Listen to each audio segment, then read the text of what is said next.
We're going to take a little bit of a video of the UAV to try and give you an explanation of how it all works, and I thought it might be easier this way than doing a written procedure, and certainly quicker for us. So we're just going to give you a quick view around the UAV itself, and then talk through the controls on the remote itself, and a bit on Ardu Pilot as well.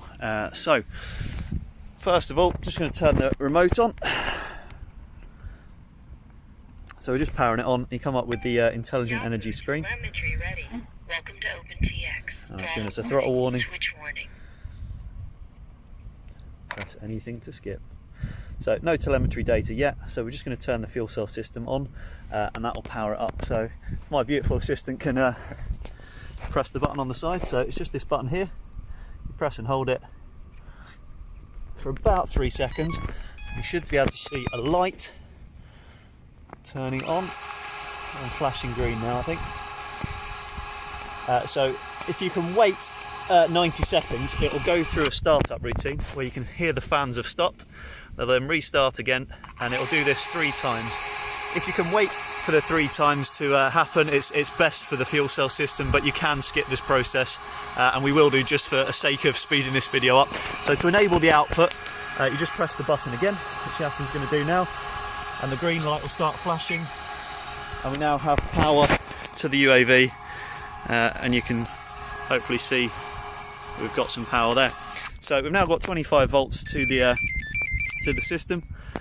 You might have noticed the fans stopped there. It's because it's not pulling enough power. It's still walking through its startup procedure. So next, I suppose, talk through the remote itself. So I was going to say, if I film this, Yasin, you can show us all through it. I'll see if I can get this into focus.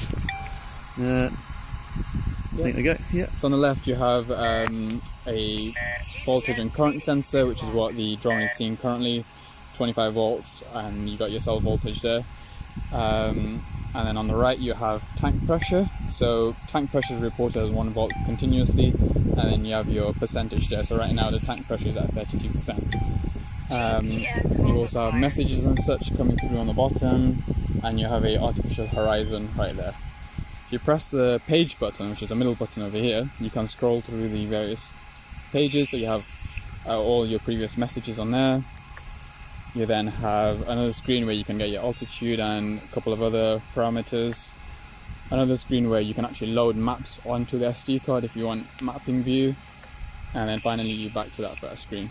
Excellent.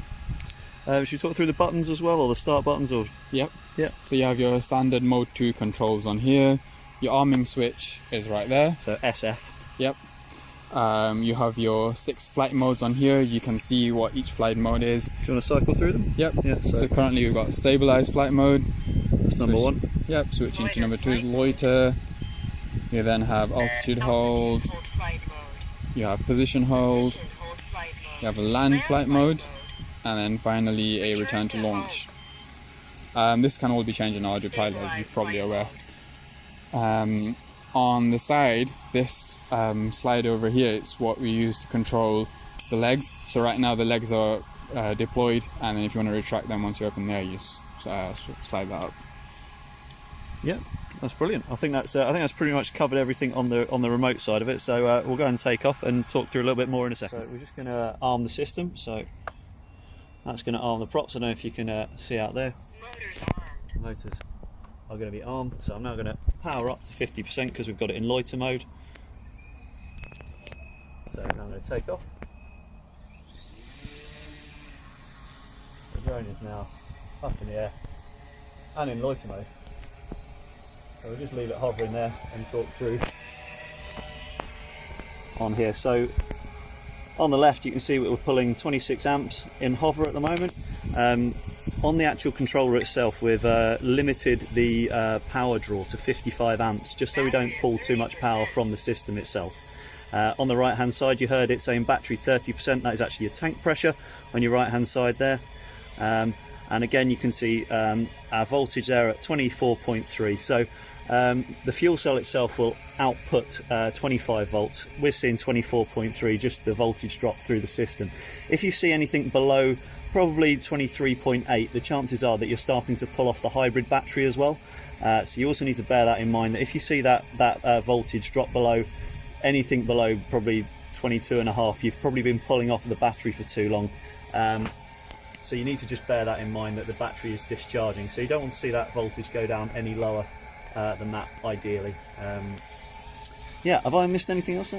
No, I think that's a fairly simple explanation of it all. But yeah, oh, I suppose I can show the legs going up as well, can't I? So if you just slide this to all the way up, the legs will go up,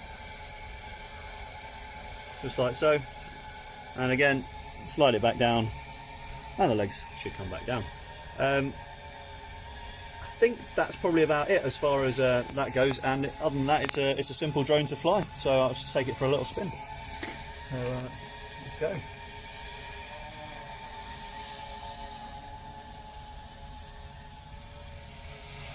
So the tank is also facing forwards, and the fuel cell is behind.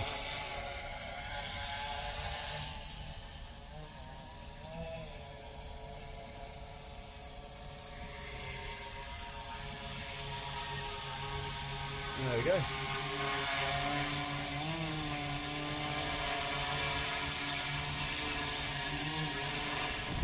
Right, so we've just landed the UAV, so just simply to turn the system off, all you have to do is press and hold this button here for 3 seconds, and away you go. So the system's now off, and that's it, guys. So we're just going to disassemble this unit for packing, but obviously do the reverse when you actually assemble the UAV your side. So the battery housing is just here, and there's a couple of M3 bolts on either side which actually hold the drone system onto the UAV itself. So we'll just undo those, and also we're going to be taking off the connectors on either side. So from the top, I don't know if you can see that from where I am. This is all in the manual, by the way. We've got our this is our thermistor cable for the battery thermistor. I'm just trying to pull out. There we go. This is our main power output, XT60 connector. This is the battery balance lead, and this is the battery input cable at the bottom. And on the other side, we've got the hydrogen feed line. I'm just going to unscrew that. So this will be off. If the system is off, there won't be any gas. That's just a little puff that was left in the line. This is the customer interface cable, so this is what actually connects to the UAV itself. This is how we get our telemetry back. And this is the pressure cable, so this comes from the regulator here. It's this line. This allows the solenoid to open in the regulator head, and it also measures the pressure from this pressure transducer to give you the tank pressure. So yeah, I think that'll do. We'll just take this off, and then we'll talk through the next part. Right, so we've just detached the system. So there's a couple of bolts on the top of the FCPM, the fuel cell power module, that screw into these bolts here and here, there and there. So I'm just going to lift the battery case off. Oh, actually, I need to just take this bit of strapping off, and then lift the battery out. So the battery then comes out like that, except I've forgotten to untangle the cables. Bear with me a second. So this is an XT60 extension for the battery, and then there's the balance cable here. I think that's everything. Should be able to lift this out now. There you go. So that would then sit on there like so. Right, so I suppose better show you underneath here. So we've actually got our weights here. So we're just carrying just over 1 kilo of payload here. So what, about 2.2 pounds.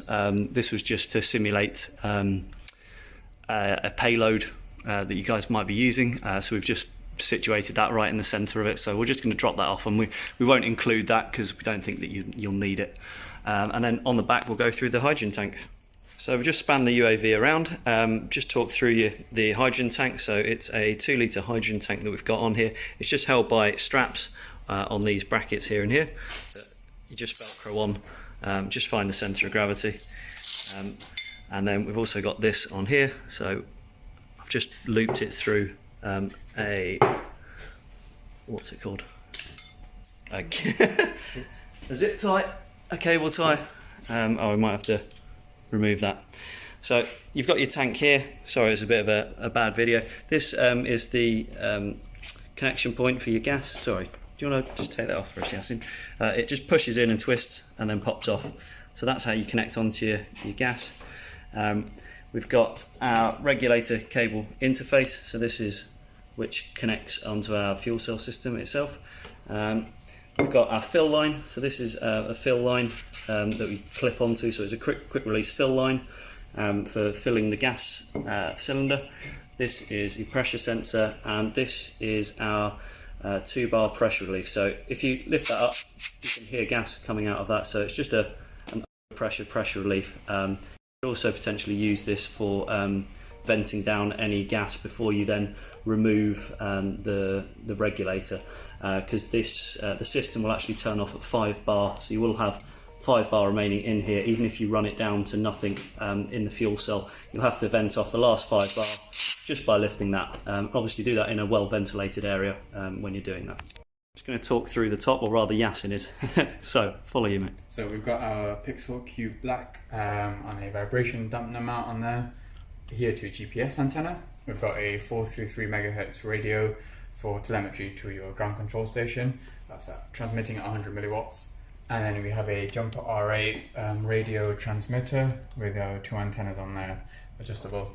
We've got the T-Motor Air 40 amp ESCs dotted in the middle plate. And I think that's pretty much it in terms of components on the drone. Finally, here's a picture of the UAV in its foam packing. I hope this video has been useful.